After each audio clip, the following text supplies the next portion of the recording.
So recently I made a video, and it's this little Lego Millennium Falcon thing, and I thought I'd show how I did it.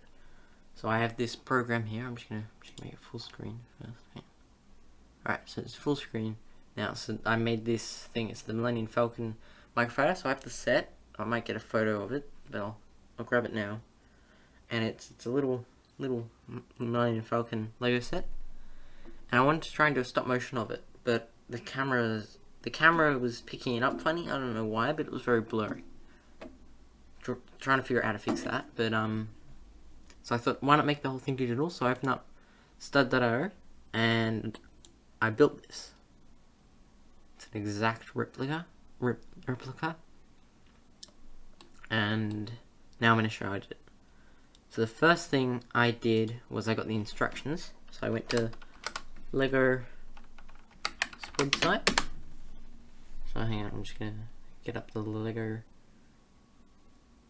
Actually, no, I don't go to the Lego website. I searched up Millennium Falcon Lego instructions microfighter. Something like that. So what you gotta find is the instructions. So for my set, it's the instructions 75295, the Lego set. So here, open up the PDF, and I can close that. And then how I did this was I couldn't get the character to work, but I went through each step. I found the pieces, and then to get the color, I'd go down to the very bottom here, and say I need to get this piece. I'd get that number. I'd copy it, I'd open up a browser, I'd paste it, and then I would go into the first website, which is this one. And I'd get two things from here. I'd get the color, so this is light bluish grey, and there's also the Lego design ID. So I get the design ID, copy, bring it over here, paste it, that gives me the piece, I put the piece in, and then to get the color I go over here and I go light bluish grey. Select it, and it's not working. Hang on. Oh, I was meant to click that. So you gotta make sure you highlight the thing. So you go light bluish grey, and there we go. That's this piece, and it's also this piece. So I'll close the browser now. So basically, once that was finished, you can go File, Export As, and you want to export as a collada file, and then you press it, you select where to put it, and you go Save. I'm not going to save it because I already have it saved already. And then, so what I did was then I opened up Blender.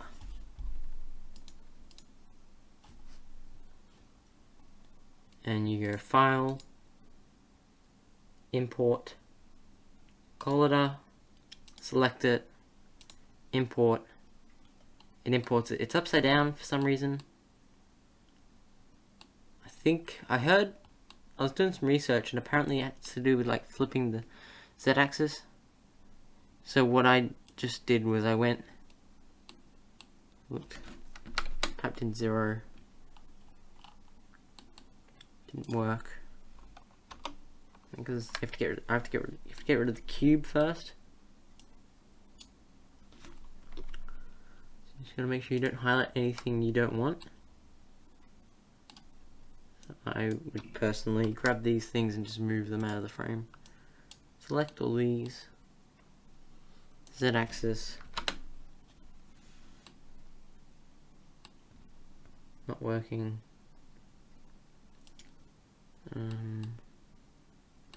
Yeah, I don't know why it's not working. I'm just going to press G so I can move it. And I select rotate over here. And then I just flip it in.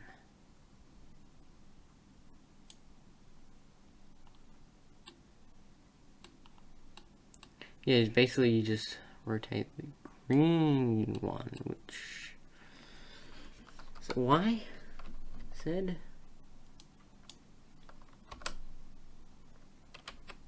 It's not Z, it's Y axis. Okay, so we get I always mix them up. So you get Y and you put it at 0.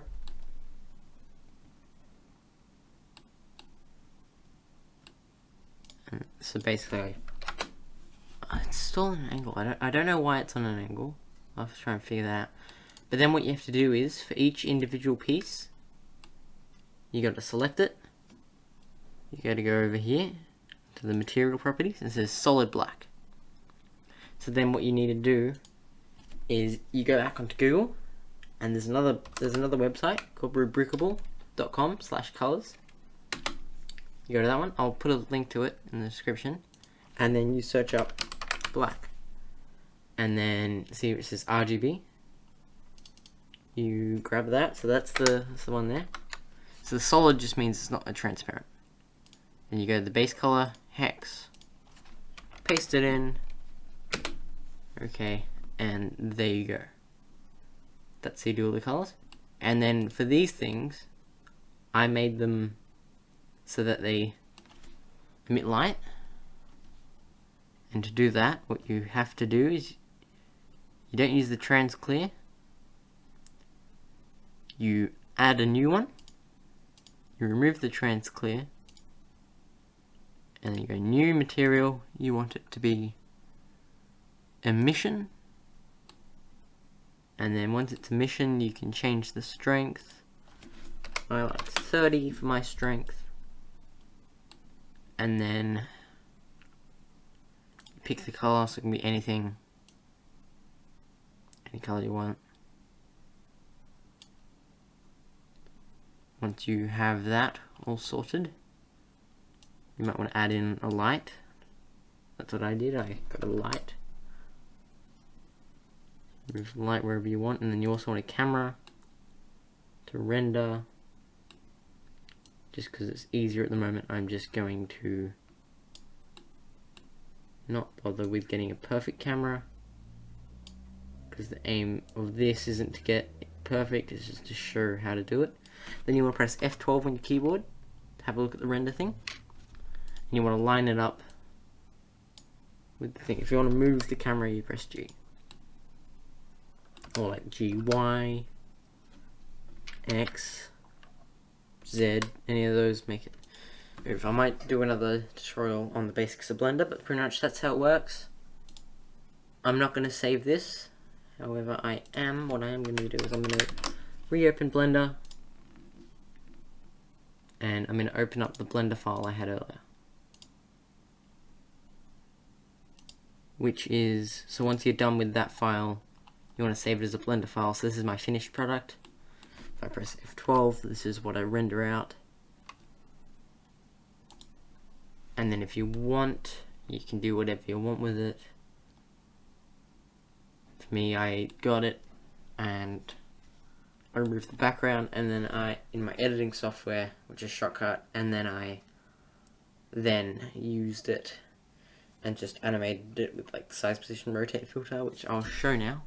So here's the video, and so what I did was I got the thing. So to get it to move forward, what you want to do is you want to go over, press this button here, it says keyframes. That's the keyframe thing.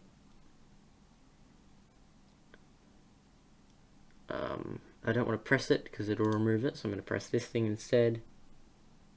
Select it and delete it because I don't need that keyframe.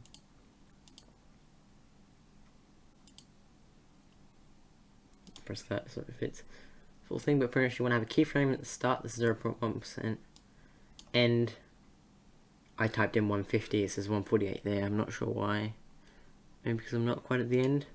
There you go, 150. I don't need the keyframes anymore because the rest of this is just a still image at 150. And then the finished product is this. Oh, so I erased the background using a photo editing software, and then it's got paint on it, and then zoom in And then I've put for the background this black color. But I can change it to whatever I want. I can go properties, color, I could do, I don't know, go pink. Put pink. Pink for the background. Or blue, yellow, they all work. But that's how I made the video. Thanks for watching.